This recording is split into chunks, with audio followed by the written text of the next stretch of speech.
me thank Karen and Lexi and Bill McKibben for their fantastic introductory remarks. The problem is that for those great remarks, there's nothing left for me to say, but I will try.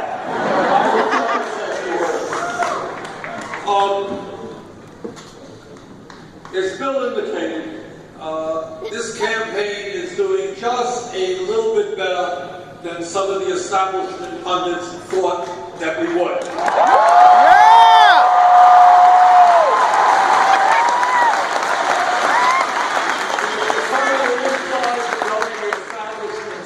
They were saying, who in America is prepared to stand up to the billionaire class and transform America?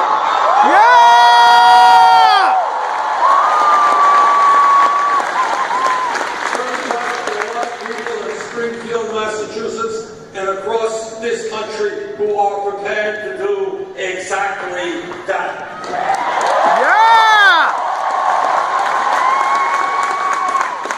And I am often asked by the media who are commenting on how well we are doing, they want to know why hundreds of thousands of people throughout this country have come out to rallies or digital meetings that we have held. They want to know why over 200,000 Americans have signed up to volunteer on this campaign.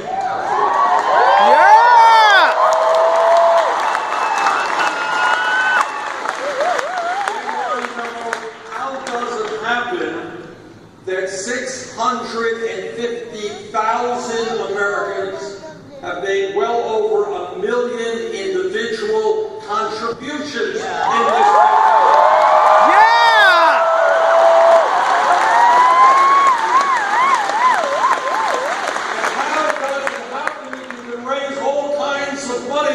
When 99% of your contributions are $100 or less.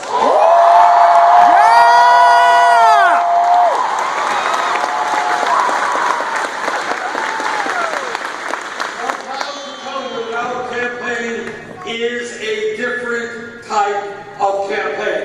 It is a grassroots campaign designed not only to elect someone to be President of the United States, but to build a political movement.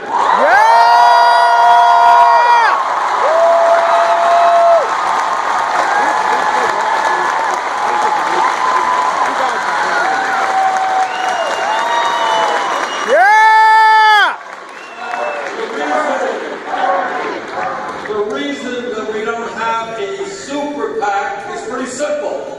I don't represent the billionaires and the millionaires, and I don't want them to.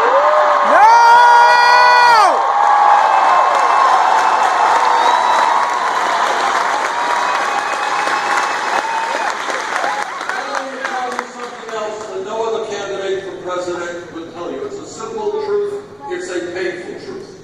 And that truth is that no president of the United States, not Bernie Sanders or anyone else, can do what has to be done to rebuild the crumbling middle class in this country unless we have a political revolution.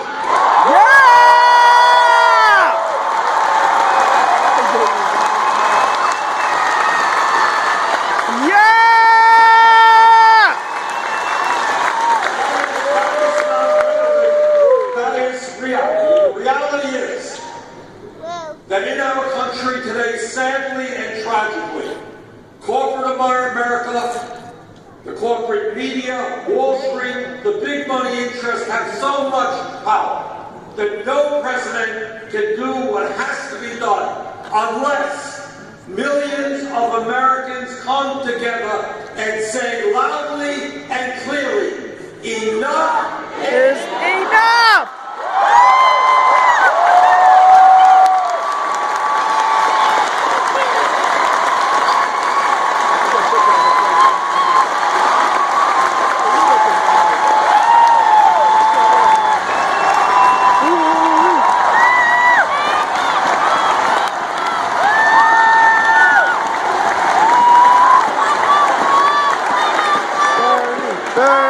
Bernie!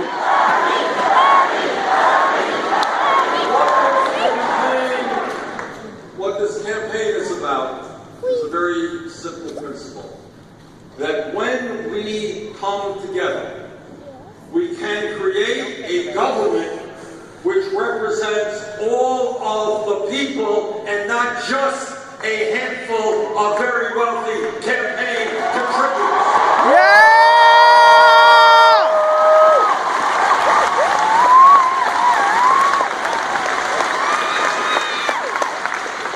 What this campaign is also about is to remind everyone in our country that today, this moment, we are the wealthiest country in the history of the world, but very few Americans understand that. And they don't understand it, they don't feel it, because they're out working 2 or 3 jobs.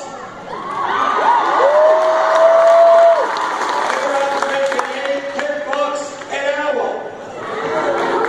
They can't afford the prescription drugs they need. Or pay for child care. And in some cases, they can't afford the rent and they're sleeping out on the streets. And what our job is to create an economy that works for all of us and not just the 1%. Yeah!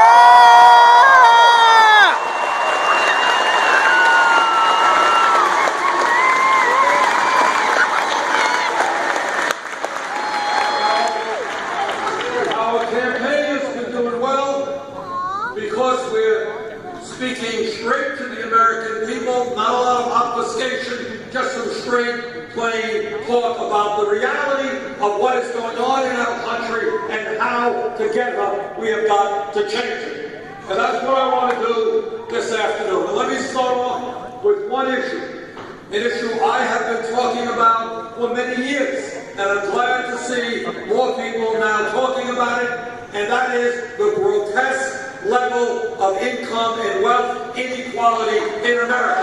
Yeah!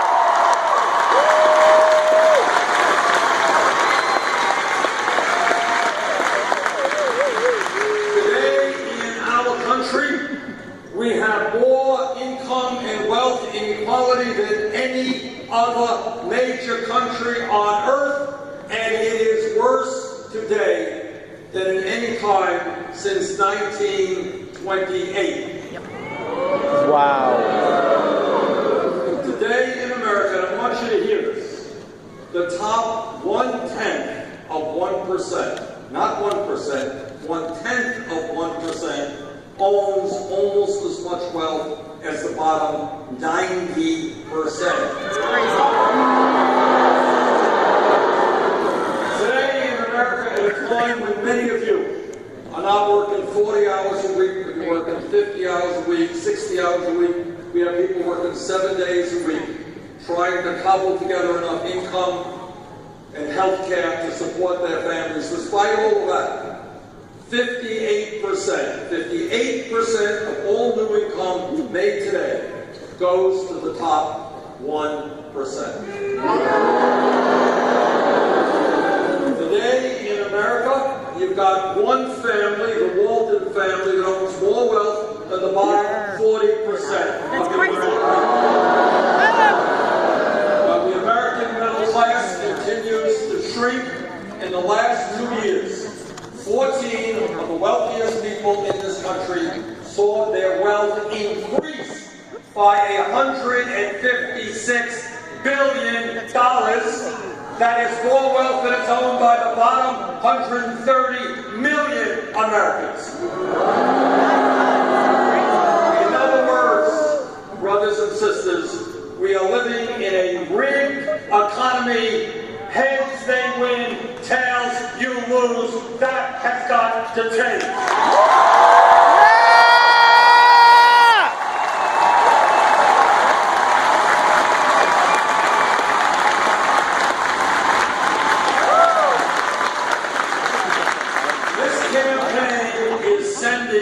A simple and straightforward message to the billionaire class, and that is your greed is destroying this country, and you're not going to continue to get away with it.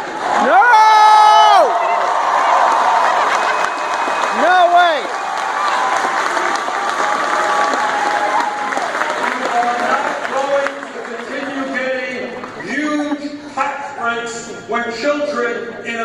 America go hungry. Yeah!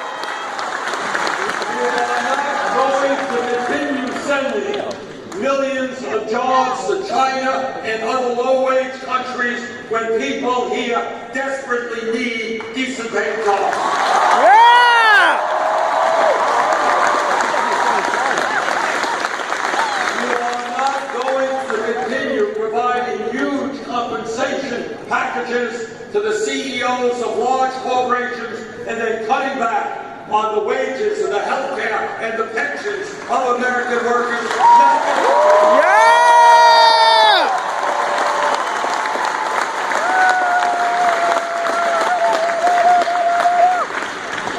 But it's not just the grotesque level of income and wealth inequality that we are going to address.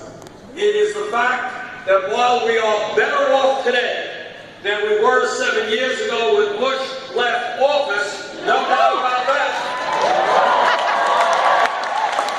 And I do find it interesting, having suffered through the last Republican debate, and it really was hard to take. Now, without exception, all of them are suffering from this amnesia and their belief that every problem in the world is related to Barack Obama. Everything was just wonderful, roses and peaches before Obama became president. They seem maybe to have forgotten that when Bush left office, we were losing 800,000 jobs a month. Forgot that. They forgot that when Bush left office, our financial system and the world's financial system was on the verge of collapse. Seem to have forgotten about that. Forgot that our deficit when Bush left office was $1.4 trillion, the largest deficit in the history of America. Forgot about that. But here's the point. We are better off than we were 7 years ago. But the truth is that for 40 years, the great middle class of this country, once the envy of the entire world, has been disappearing. That's the reality. And together, our job is to rebuild that middle class. Yeah!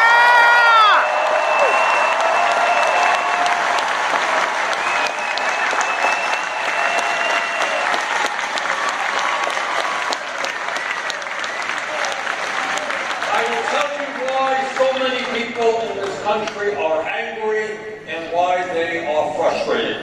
Since 1999, median family income has gone down by almost $4,000. Male workers, that male worker in the middle of the economy is making about $700 less in inflation-adjusted dollars